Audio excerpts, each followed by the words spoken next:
My name's Brent. Some partners and I just bought this ghost town. We closed on Friday the 13th. It might be interesting to you. It's pretty simple email to like one of their writers. And the Real Deal wrote a really short piece about it. I took that link and I sent it to Business Insider, a little bit bigger blog. And then Business Insider saw that this story was resonating with some demographic. And then they wrote something about it. Then I took the Business Insider link and I sent it to Entrepreneur Magazine because I thought, maybe they'd be interested. And so Entrepreneur leads to CNN. CNN leads to the New York Times. And so that's kind of how I think about it, press. Welcome to the BiggerPockets Best Deal Ever show. I'm your lovable host, Ken Corsini, who with my wife, Anita, have flipped over 800 houses in Atlanta since 2005 and even have a show on HGTV. But this show isn't about us. It's about all the amazing real estate investors out there that are crushing it. It's about their stories, their best deals, how they sourced them, how they funded them, and what we can learn from their experiences. This is the Best Deal Ever show. Hey folks, this is Ken Corsini with the Best Deal Ever show, and I am joined by Brent Underwood. Brent, how you doing? Doing great. Thanks for having me. Awesome, man. Glad to have you. This is our first time meeting. You're in Austin, is that right?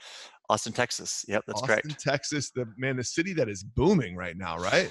It's growing fast. I mean, I'm looking out my window and I see 3 cranes. They say that the state bird of Texas is the crane right now, for all the building that's going on. And and I believe it. I could see that. It's funny. I'm actually going in front of a city council today in Woodstock, Georgia, to pitch a food truck park.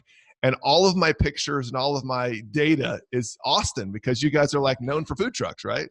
Yeah, I believe it. I mean, again, I'm looking at my window and I see 4 or 5 different food trucks. It's definitely like the popular thing here. And it's been interesting too to see the kind of like the food trucks to physical brick and mortar transition, Yeah. A popular food truck will become a physical location and it's a lot of fun. Oh, that's interesting. So a food truck gets really popular in a certain spot and you're seeing it become an actual kind of brick and mortar. It's kind of like the minimum viable product, if you will, for a restaurant where they'll get a food truck. The permit's a lot easier in Austin, at least. I don't know in Georgia right now, but permit's a little bit easier. It starts working and then they move into a brick and mortar. Interesting. Well, it's been obviously super successful and it's sort of starting to expand around the country. I mean, you guys sort of seems like ground zero for that. Yeah. It's every day. It seems like the new ones coming and going and moving around. And, as a resident, I get a benefit from that because there's a lot of great food. A lot of good food. You're definitely in a foodie town. Now you were, tell me about your background real fast. You were in real estate in terms of schooling, right? Yeah, I grew up in Tampa, Florida. I went to school for real estate at Florida State University up in Tallahassee. And I studied real estate while I was there. And I worked at a property management company at the time, just as a leasing agent, I think at like a bigger property. And then I graduated, wanted to move to New York City. So I moved to New York City and I worked for a commercial real estate broker there. And I was kind of like his research analyst. Okay. And this is the guy that was doing like $350 million a year in sales. So it was right into the big time. And without diving in too much, like he very quickly got sued for fraud and a variety of reasons. And I was 21 and I started getting questioned by lawyers and all this type of stuff. And I figured, you know what? I'm going to take a little break. So I quit and I traveled a while. I traveled for about 6 months. I came back. I still want to work in real estate. So I applied to Columbia and I got into Columbia University for real estate and finance as well. And then I graduated, worked at a real estate investment bank for about a month. I think I made it. This was 2010. So we were packaging non-performing loans, which good times. Yeah, San Base, we would fly, see these non-performing loans, package them, and then quit that, traveled again, came back, and I still kind of miss this travel thing. It was kind of like an ongoing theme. Whenever I would take a break for something, I would go and travel and stay in all these hostels. So coming back to New York, I missed that atmosphere and that like camaraderie that happens in a hostel and that excitement. And I was 22, 23, and so I decided to try to start a hostel in Brooklyn, New York. And just because I think at the time there wasn't too many hostel options in Brooklyn, and from a variety of ways, pulling money together from credit cards and family and friends, I started a hostel in Brooklyn, and it was fun. We leased the building, and so this was like my original goal was just to be able to live in New York City for free. So I thought, if I start this hostel and I have a room and the rest of it pays for itself, that's a win, and I can figure out what I want to do. That's the ultimate house hack is to create a hostel that you can live in. Well, because most people, they talk about like house hacking, like you can rent out one room. New York City is expensive. You need to have a hostel to support your room in New York City. And so, it was kind of this was 2012 probably. And so Airbnb was just kind of starting to really become popular. And so we were pretty early on Airbnb in New York. And so that really helped. And that ran for about 4 years in New York, 3 or 4. And it was leased building. And the time that the lease started and lease ended, the area becomes significantly more desirable, I guess. Yeah. And so the lease rate was going to jump 4x, and like the math didn't make sense anymore to be a hostel. Yeah. And in that time, I started working with a lot of authors. I kind of do this marketing, and I help them craft their ideas and their stories and kind of get more attention for their books. And that was going better. And an author I was working for lived in Austin, Texas, a guy by the name of Tucker Max, who some people might know, some people not. And he's like, forget New York, come visit Austin. It's a great town. And I came, and Austin got me like they get a lot of people, like it was South by Southwest, which is our big festival. Yeah. And I came and I was like, wow, this is the coolest town I've ever been to. There's so much to go. There's free stuff here, there. So I moved to Austin and was just doing the marketing, but still had that itch for real estate. And so I was walking down the street one day and I saw this Victorian mansion on Cesar Chavez, kind of one of the main thoroughfares in Austin. And it was in East Austin, which at the time was undergoing transition. And, that night I couldn't sleep, as many people do, thinking about this building, thinking about hostels, thinking about traveling. I still hadn't fully satisfied that hostel itch. So ended up, getting it going again, started a hostel in Austin. We leased that building to begin with, and the permitting process was pretty intense, which is something that, Sure. you have to do fire code and all that. And opened that hostel about 5 years ago, I think. And we purchased the building 2 years afterwards. It was doing well enough where we decided to purchase it. So did that. And then since then, with the marketing stuff, it allows me some freedom to kind of do other deals. So I've done a number of kind of like purchases in Austin, in and around Austin, whether it's like a purchase and flip or a long-term hold. And then also being in Austin, I think that the San Antonio market's pretty interesting. And so I've purchased a number of places down in San Antonio, like a commercial triplex and some different stuff. Just because, again, like I love real estate. It's something that like the tangible factor of it really appeals to me, just because like I work so much online that being able to leave my computer and walk into a building that you own and have turned into something is very rewarding.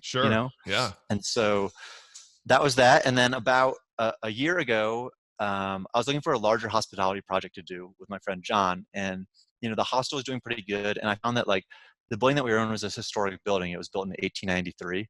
And so I was looking for another building where we could combine history with hospitality, because I just think that like if you can tell a story about anything, like as most people know, like everything is storytelling. And so if you can tell a story about the property, then the property becomes more interesting. You get more guests. People want to stay in our hostel because it's a piece of Austin history. It's something that this lineage of great people have stayed in. And so we started looking for property, and we were looking for a hospitality destination within 2 to 3 hours of a major city that was probably at least 50 acres, because we wanted some room to expand and do some cool, like, new structures on it. And so we were looking at the Catskills a lot, like 2 hours outside of New York City. I think that area is obviously blowing up. I think that it'll continue to become a great destination because it was in the past and it will in the future. So we actually found a hotel up there that hadn't been doing good. It was already ready to go. And we put an offer in on that property. We put an offer in for, I believe, like 1.5 for this beautiful, stunning lodge in the middle of the Catskills. Wow. Operational already, turnkey almost. So our job would just be to do marketing. And it's like, as a marketer, and John, my business partner, is a marketer as well, we thought we could buy this and turn it into something. And literally, as we were waiting for a response from this offer that we put in, a buddy of mine that lives in Los Angeles texted me this link, and he was like, he's like, Brent, you got to take a look at this. And it was 3:00 in the morning when he texted to me. So I didn't look until the morning. And when I looked, it was this 400-acre former mining town that was in California. And it was crazy. Like, I can't even wrap my head around it. There's 22 structures on the property. It was formerly the largest producer of silver for the state of California. And it was originally marketed for $925,000. And I was like, gosh. Yeah, for coming from New York and major cities, I thought, you can't even get an apartment in some parts of New York for that. And so the next morning I called the broker. I was like, hey, my name is Brent Underwood. And I kind of explained the story. And he says, well, that's great, but get in line. We've had over 100 offers in the past day for this property. Wow. It had just started getting a little bit of press with the listing itself, because I think the agent was really smart. He listed it for just under $1 million. So the headlines were like, buy a town for under $1 million. You know what? I think I saw that, because this Probably was a handful just a couple of years ago. And it was about a year and a half ago. Yes. Yeah. No, I remember seeing those. Exactly. So it started getting everywhere. And like, it wasn't everywhere when we first put in our offer, but then every article that I saw come out about it, I was a bit angry, because I knew that our competition would be more and more. Oh yeah. And so it started off at 925, and then we ended up, it's going back and forth, getting more and more press. So finally I told him, I was like, listen, we'll do $1.4 million. We'll close in a week, all cash. This is a very serious offer. And then he's like, as most people do, he's like, well, that sounds great, but send me proof of funds. And I was like, oh, all right. And send me, yeah, exactly. So as somebody who didn't have $1.4 million just liquid in my account, we had to pull some strings, let's say, to make that appear like that was the case. And we wired him 50 grand of earnest money, non-refundable. This is before even flying out there. This was just on a hunch. Nobody had even seen this yet. Nobody had gone out there yet. This was all happening. I was in Austin, Texas. I was on the phone every day. I was calling anybody that I thought might get excited about it. John was getting excited about it. So John was calling how he started raising money, was to call through a client list. We had built up this goodwill with our clients over the years. And so it was just like, we're going to need to raise this, and we're going to need to raise this in 7 days, all cash. So it's kind of the timeline was on. So we wired him 50 grand. I flew out that day. We went to the property finally. Luckily, the property was even more stunning than I could believe. It was one of these places where I'm pretty good at hyping things up as my job. Like, I hype things up. Like, it's impossible to overhype Cerro Gordo, just because it's that stunning when you get there. And we got there. That's the name of the town. And it was beautiful. And, everything felt right with the owners. And then, so John and I had 7 days to raise the 1.4. It was a week of picking up the phone and calling and convincing and selling this dream of owning a town to people. And it was a bit risky, because like, we were taking funds from clients in our marketing business. So obviously, if the deal went wrong, it would affect our other businesses. Totally. And the other businesses are the ones that pay our bills.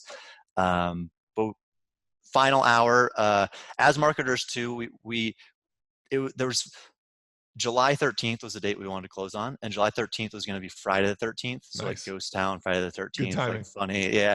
And so we got it done, final hour. We were driving out there, even not knowing if we were going to close or not, but just confident enough that we would. And I think halfway between Los Angeles and Cerro Gordo, it's about a 3-hour drive, we got word from the title company that everything cleared and everything was going to go through. And so we arrived that day, and it was just a crazy celebration, because it was John's birthday as well. So it's Friday the 13th. It was John's birthday. We just bought a town. I remember there was like this ceremonial time when the brokers handed me this stack of 50 keys to all the different buildings that we had bought. Oh my God. And so it was just like, it became very real. So that night, we had a bunch of friends come up, and we had a great time. And it's interesting, because like, our main focus was like, how are we going to close? How are we going to close? How are we going to close? And then you close, and it's like, now what? Yeah, exactly. Now what? And so for John and I, we knew we were going to have to raise more money for the renovations that we were going to do. And so we just kind of went into like press overdrive. Again, that's kind of what we do each day, is just kind of attract press to things. And we thought the story was interesting. These two guys buy a ghost town that they don't really know what they're doing. So they want to paint us as like the city slickers buy this country town that, what are they going to do with it? Well, what were you thinking you were going to do with it? I mean, at the time, what was in the back of your mind? I mean, we always wanted to do this hospitality project. So we wanted to create it into some type of like destination of some type. Because I think that like, as this isn't new to anybody, but like experiences are what people are looking for. Yeah. And I think the pushback from the kind of cookie cutter Marriotts has been these experiential hospitality locations where people want something that's only available there. Yeah. And for better or worse, something that like Instagram, something they can Instagram and it looks cool and like, it's unique and something that, everybody could stay in a Marriott in 90 cities across the world and it looks pretty much the same. But this was a property that we knew was interesting. And having spent a lot of time traveling around and going to places like Marfa in Texas, which is like this artist community that popped up in the middle of the desert, that they utilize like yurts and teepees and Airstreams. We knew that like we could create something there, hopefully that people would come to. So the idea was, we'll buy this place, we'll put up some Airstreams, profit, and that's not necessarily the case because the town didn't have stuff like water. There was no water in the town when we bought the Basic things town. like water. Yeah. So we started kind of like seeing all the challenges that were going to take place to getting it. Right. And so we first just focused on getting press, because we thought press would validate the idea or purchase to future investors. That was our mentality, at least. Sure. And it worked out well, because like everybody wants to be part of something exciting, I think. And like, particularly in a project like this, they're not necessarily buying it because I can't guarantee somebody an IRR on a ghost town, right? I can't be like, year 2, you're going to get 17.2 IRR. I'm just making numbers up. No, right. It's a dream. It's exactly. So it's more like, hey, listen, if you believe in John and I, and you believe this idea is good, we think it is a good idea, because look at how it's resonating in the press. We had 3 articles, I think, back-to-back months in the New York Times, and the Today Show came out, and the segment with John and I. Oh, wow. We looked like idiots, and the Good Morning America came, and CNN came, and basically any major publication you can imagine ended up coming out to the property. And I think it's weird how the press sits in the public's mind sometimes. And so for investors that are like, well, I mean, the Today Show did something about it.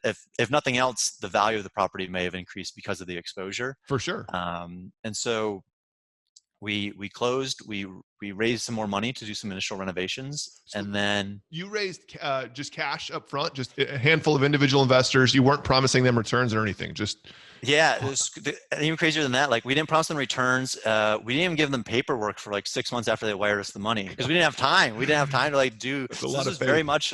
It was a handshake, and not even a handshake sometimes. This was a text message like, hey, I got you. And so I think that like it was 2 things. It was encouraging for John and I that we had that much faith in a lot of people, but also like terrifying, because if this went wrong, like there's no paperwork. We're using our clients from other businesses. Like, we're putting a lot of eggs in one basket that could just fail miserably. Sure. And so luckily we closed. We didn't get them paperwork for 6 months. It was an ongoing joke that like, oh, we'll get you paperwork next week. And that was a joke for about 6 months with our investors. And luckily, these were investors that like, they're obviously our very good friends too. Like, no investor's going to be like, yeah, sure, buy this ghost town with my money.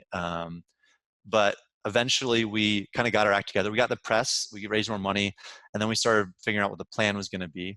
And it's such a big project with 22 buildings that you have to take it like piece by piece. And so we started focusing on building, and how can we get like some type of offering up to get feedback from people, what they might like and not like. Because the last thing we wanted to do was spend 10 years developing this resort, then realize that like people didn't want anything that we were offering. Sure. And so again, going back to Airbnb launched this thing called Adventures. And so they have regular Airbnb, which is housing, and then Airbnb experiences. And they kind of combine those two into 3-day destination packages where you go, you stay in these unique locations, and you get a great experience outside of it.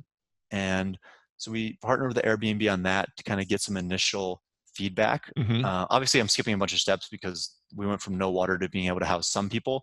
But that was the first kind of. I'm just curious, how much did you have to? You bought it for 1.4. How much did you have to put in it just to make it viable initially? Yeah, so just to get to the point where we could host, let's say, 10 people for a weekend, we put about 600 into it, and that not all 600 purely went into the property. We started buying things like, the town is at the end of a 7-mile road. So to get off the main highway, you go up a private road, that's Cerro Gordo Road.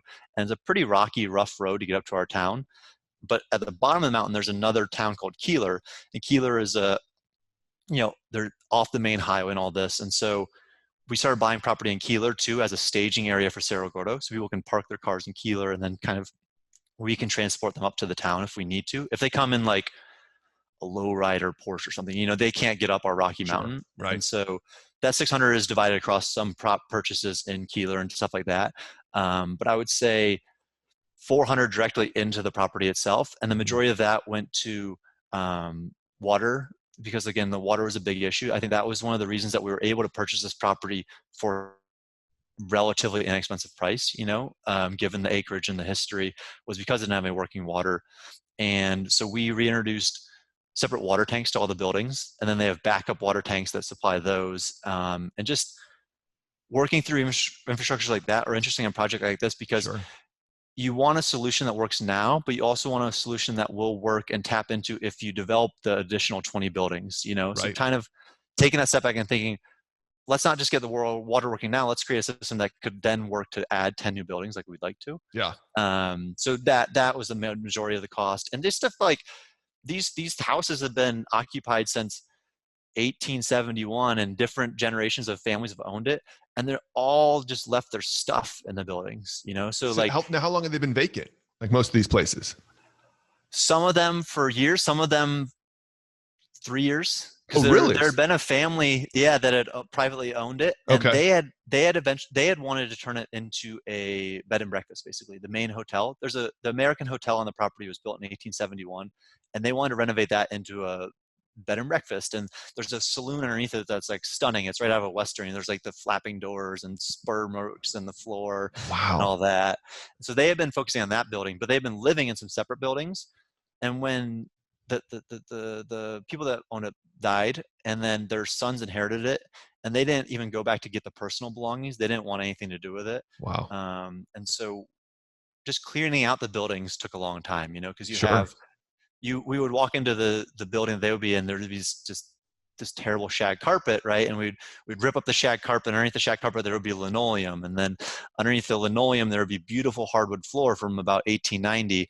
And so it was just like you could see the generations just in the flooring. Mm-hmm. And so just stripping everything back and then figuring out what we wanted to reintroduce into each of the buildings took a lot of time. Yeah.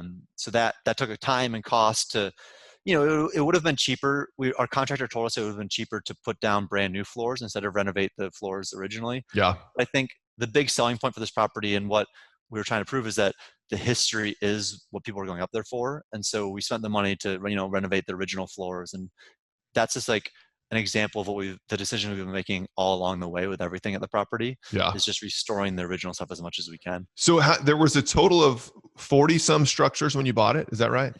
22 structures. 22 structures. And then how many were like, have you honed in on like, these are the minimum viable structures that we need? There's like 6 in the town core that are the overwhelmingly like that would be cash flow positive for us to renovate at this point. There's a lot of kind of decrepit former cabins up on the hill that the cost of renovating versus what we can rent them out for now wouldn't be a return. So we focused in on these 6 buildings in the main town core, and that included the hotel. There's a bunkhouse where a lot of miners used to live, and there's about 8 rooms in the bunkhouse, and it was in relatively good shape. There's a house called the Gordon Mansion. One of the founders was named Gordon, and he had this 4-bedroom, 3-bath house that we renovated to bring it up. And then we had 3 other kind of houses around the property. And then our goal was to make them comfortable enough for at least we could have friends and family up for the weekend to test out the space and see what they liked and what they didn't like. And along the way, because of the press going into that, like we were able to get some interesting partnerships. Like Casper Mattresses gave us a bunch of mattresses because they knew we were going to be on the Today Show. So they gave us some mattresses. And so we've now have a point where like we could comfortably hold, I would say 15 up there. It's not it's not to where we want it to be, obviously, but it's to a point where it's comfortable at least. You can take a shower, you can wash your hands, things that might seem very basic to many, but when you come from not being able to wash your hands for 6 months, it's a big win. Sure. Yeah. Well, so you bought it for 140, you've put, and you still kind of sitting at that 600 in terms of rehab, or have you put more in there since then? No, we're still sitting out right there. Okay. That's not bad. So, I mean, $2 million, you've got a friggin' town. With 6 structures, including a hotel and a mansion. I mean, this is phenomenal. Yeah. And I think at this point too, it's starting to show some type of cash flow each month. So we went from a property that was vacant of any people and also of any cash flow, there's no way to produce income. And we've brought it to a point that is producing income. And I think that's the hardest first step, is making some income coming from it. Yeah. Now we can tweak our offering and change it and continue to improve, but at least we know that like people like it up there. People are enjoying their time up there. And so for us, it was pretty validating. And the reason we stopped putting in more money is because we wanted to prove the model a little bit and then go back out and raise a different valuation to be fully transparent. Sure. So it's like more like the initial investors, it was very risky. It was a town with like literal tumbleweeds rolling through it and nobody going up there, to now it's a town that can produce an income and is happening. And so we stopped that round and then repackaging it for the next round of investment. So all the investors that got in early, just to clarify how you structured, are they just all equity partners in the deal? They're all equity partners. Except for one. We had one that wanted to do short-term debt instead of equity. Okay. And so we had one guy that wasn't fully bullish. So majority equity partners, and then some short-term debt. Okay. I'm sure the guys that win equity are probably patting themselves in the back. They're glad they took the Yeah. risk, right? Yeah, they're excited. And like, also, I think it's been cool because we don't have that many investors. We have like 6 total or Okay. 7. Uh-huh. And so it's kind of been a reason for a lot of them to get to know each other. We had a first investor weekend up there 2 weekends, or no, about a month ago now, Mm-hmm. where everybody got to come up and meet each other. And we were choosing investors. We turned down a lot of money from different people. We tried to create people that, I mean, like everybody says, that had a value add outside of just the funds. Yeah. So we have like big restaurateurs, we have UFC fighters, we have entrepreneurs, authors, musicians. And so we have all these different pools of people. And so just to get them up there together and have a fun weekend is something that we want to kind of continue to have. Because again, it's like a playground right now. It's this town that nobody's in. And so they get intangible benefits outside of just the financial return. Mm-hmm. And I think that there's something to be said about that as well. Oh, for sure.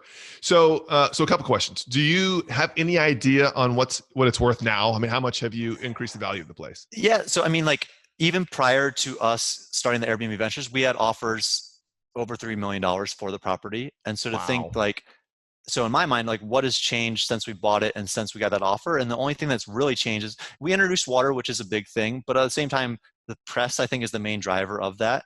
And as a marketer, it's interesting because sometimes when you market books, you get press, but there's no direct ROI. You can't see the direct ROI of raising the profile of something necessarily. Right. But in my mind, at least, this went from a property for 1.4 to more than double what we paid for it because of the exposure that came from it. And I think that's interesting. It's definitely turned the lens that I've viewed properties at. I don't think every property obviously every property the New York Times doesn't want to come in profile, but I think that like if you can find properties that do have a bit of history in them, then spending some time to like bring that history to the surface, even if it's with a local blog that covers East Austin real estate, some type of public profile seems to sit with investors and maybe potential purchasers in a certain way. So I think that like as maybe some other people are going through projects thinking, how could I get a bit of press attention to this? And I know that's maybe not the initial gut reaction to people, but like I would argue that Cerro Gordo proves that there is a direct ROI in press. And so maybe spending a bit more time on the projects to kind of work around that would be something. That's it's funny. I've done a handful of these and we've never extracted any principle around lean on, obtaining exposure through press. But this is a perfect example of that. You're working on a historic house of any sort. I mean, What can people do? What can they do to obtain press and exposure for a project that would potentially enhance the value of the property? I always like to think like with press, people hear like New York Times and they think that's where I want to be, but like that's not the right way to think about it. I think whenever I'm thinking about press, I see it as like my business partner Ryan and I think about it like trading up the chain. It's like what's a small local thing that you can get on that will then leverage up the story to other blogs. So I'll give you an example with Cerro Gordo. When we purchased Cerro Gordo, I didn't write to the New York Times and I wasn't like, hey, we bought this ghost town, you should cover it. I reached out to the Real Deal Los Angeles. It's a real estate focused publication in Los Angeles, and I was like, "Hey, my name's Brent. Some partners and I just bought this ghost town. We closed on Friday the 13th. It might be interesting to you." Pretty simple email to like one of their writers, and the Real Deal wrote a really short piece about it. It was maybe 200 words, but as soon as you have that piece in the Real Deal, I took that link and I sent it to Business Insider. A little bit bigger blog, and then Business Insider saw that this story was resonating with some demographic, and then they wrote something about it. Then I took the Business Insider link and I sent it to Entrepreneur Magazine because I thought, maybe they'd be interested. And so then Entrepreneur Magazine writes about it. And then each time along the way, I'm hopefully providing a little bit more insight to what we're doing up there. And then eventually, Entrepreneur leads to CNN. CNN leads to the New York Times. And so when I'm thinking about press, if we're going to rewind it to what you said, like let's say you're renovating a building in East Nashville. We'll pick a town that I have nothing to do with. And it's a historic property. I would say spend a little bit of time down at a local place, find out maybe some interesting history about the property, see if there's a Nashville real estate blog. I'm sure there is, even like a East Nashville neighborhood blog, and just reach out to them and say, listen, this building was up for demolition. I'm just making stuff up. This building was up for demolition. This is a really important building because blah, blah, blah lived here in this year. And he ended up being, the first merchant to do this in Nashville. And so to me, it's really important to preserve the history here. So this is what I'm doing. and see if you can get something local. And then if it hits local, just think about a little bit bigger. Maybe then there's a Tennessee real estate blog you can write to, and then maybe they'd be interested. So send it to them and say, hey, this is my property that I'm working on. eastnashville.com just wrote about it. I thought you might be interested. My name is blah, blah, blah. I'd love to talk about it more if you think so. And then just kind of like keep thinking about stuff like that. And I think that when you bring it down to the local level or smaller level, that is really interesting. And if it's not a historic property, I know that would be the counterpoint, like, well, I don't have history on my property. Then there's websites like, BiggerPockets. There's a variety of real estate websites that if you're willing to do the work to outline what you're doing in the property and so other people can learn from it, maybe somebody's willing to write about it. So that's kind of how I think about it, press. Really, when it's all said and done, you manufactured so much of this interest behind the scenes and exposure in the press, and in the process, doubled the value of this property, realistically. Yeah, I think so. And I think it seems like things just happen or things just go viral sometimes, but they didn't see, I emailed that initial Real Deal link out to probably 40 different publications, whether it's Business Insider and different stuff. And so I'm just behind the scenes pitching tons of different people. And these aren't people that I know. I think people might think oh, he works in press, so he knows these people. I didn't know a single person that wrote about Cerro Gordo before they wrote about Cerro Gordo. Wow. And so I think that if you're thinking about press, it's I just Googled, I thought about other interesting properties that had closed, and I Googled those high profile properties that had closed. And then I saw what outlets wrote about them and what reporters wrote about them. And then I just created a spreadsheet and I wrote their email and their name and their outlet. And I just went down the list and I just pitched them. And so if I pulled up my email, you'd see probably we closed on July 13th. On July 14th, you probably see 50 emails with the headline, Ghost Town closes on Friday the 13th, ? Or something like that. And I just pitched 50 of them. And let's say if 15 of them hit, then you take those links and you send them to 15 more people. And then eventually you get to the point where it's critical mass and the ball is rolling. And so now we're known as a ghost town that's under renovation. So we get press now without pitching it, if that makes sense, because it's a known commodity. Right. And so I have a Google alert set up for Cerro Gordo. So I'll see a Google alert from various websites that, because of that initial effort that went into it, it kind of self-sustains even over a year later. That's amazing. And that's, honestly, what you just gave us is almost a lesson in marketing and even, or potentially branding yourself. Obviously this is what you do for a living, but the fact that you transfer that skill set to real estate, I think has tons of application for us Yeah, full-time real estate investors. I think that's the thing. I think that as full-time real estate investors, if you want to grow your profile, and listen, some people don't want to grow their profile. They want to be the quiet billionaire that owns, 1,000 trailer parks or whatever, which is awesome. But I think by raising your profile, there's a couple of benefits. One, we now get deal flow. People will send us weird real estate projects. They're like, you guys are the guys that bought the ghost town. Do you want to buy my lighthouse in Maine? I'm like, maybe. Yeah. Let me call my friends. Yeah. And so I think that there's benefits there to raising your profile. And so I think that using the same things can be applied. 100%. Brent, I'll be honest, this might be the most unique best deal ever we've done, but also maybe one of the most interesting. So for all you folks that are listening that want to buy a ghost town, go back and listen. Brent's your guy.